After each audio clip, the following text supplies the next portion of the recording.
നമുക്ക് ബുള്ളറ്റ് ബിരിയാണി ഉണ്ടാക്കാം. അതെന്താണെന്നല്ലേ, നമുക്ക് റെസിപ്പി നോക്കാം. ആദ്യം തന്നെ ബിരിയാണി പോട്ടിലേക്ക് കുറച്ച് എണ്ണയും അതേപോലെ തന്നെ സവാള ഇട്ടിട്ട് നല്ല രീതിക്കൊന്ന് വഴറ്റി കൊടുക്കുന്നുണ്ട് കേട്ടോ. എന്നിട്ട് ഇതിലേക്ക് ഇഞ്ചി വെളുത്തുള്ളി പേസ്റ്റും അതേപോലെ മുളകൊക്കെ അരച്ച ആ ഒരു പേസ്റ്റ് ഇട്ട് അതും നല്ല രീതിക്കൊന്ന് മിക്സ് ചെയ്ത് കൊടുക്കുന്നുണ്ട്. എന്നിട്ട് പിന്നെ ഇതിലേക്ക് കട്ട് ചെയ്ത് വെച്ചിട്ടുള്ള തക്കാളി ഇട്ടിട്ട് അതും നല്ല രീതിക്കൊന്ന് മിക്സ് ചെയ്ത് കൊടുക്കുക. പിന്നെ ഇതിലേക്ക് കറിവേപ്പില അതേപോലെ തന്നെ ചപ്പ്, എന്നിട്ട് പിന്നെ ഇതിലേക്ക് കട്ട് ചെയ്ത് വെച്ചിട്ടുള്ള ക്യാരറ്റ് ഇട്ട് കൊടുക്കുക. എന്നിട്ട് ഇതൊന്ന് അടച്ച് കുറച്ച് നേരം ഒന്ന് വേവിച്ചെടുക്കുക. അങ്ങനെ ഇതൊന്ന് ചെറുതായിട്ടൊന്ന് വേവായിട്ട് വരുമ്പോൾ നമുക്ക് ഓപ്പൺ ചെയ്തിട്ട് ഇതിലേക്ക് മസാല പൊടികളിടുക. ആദ്യം തന്നെ ഉപ്പ്, പിന്നെ മുളക് പൊടി, മഞ്ഞൾപ്പൊടി, ഗരം മസാല അതേപോലെ തന്നെ ബിരിയാണി മസാലയൊക്കെ ഇട്ട് കൊടുത്ത് നല്ല രീതിക്കൊന്ന് മിക്സ് ചെയ്തെടുക്കണം.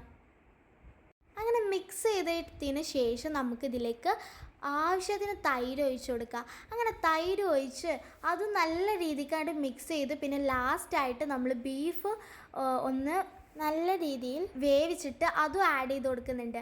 അങ്ങനെ അതും ആഡ് ചെയ്ത് നല്ല രീതിയിൽ അങ്ങോട്ട് മിക്സ് ചെയ്തെടുത്ത് ഇത് ഒന്ന് ജസ്റ്റ് ഒന്ന് കുക്കാക്കി എടുക്കുക. അപ്പോൾ നമ്മുടെ മസാല ഇവിടെ റെഡി ആയിട്ടുണ്ട്.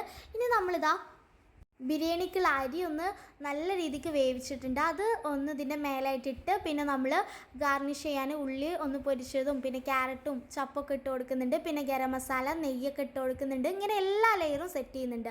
പിന്നെ ഞാൻ ബുള്ളറ്റ് ബിരിയാണി പറയാനുള്ള കാരണം ഞാൻ ഇതിൽ യൂസ് ചെയ്തത് ബുള്ളറ്റിൻ്റെ ബിരിയാണി അരിയാണ്. ഇനി ഇതെന്തും ചെയ്തെടുത്താൽ അടിപൊളി ബിരിയാണി റെഡി ആയിട്ടുണ്ട്. അപ്പോൾ അടുത്ത വീഡിയോയിൽ കാണാം. ബൈ.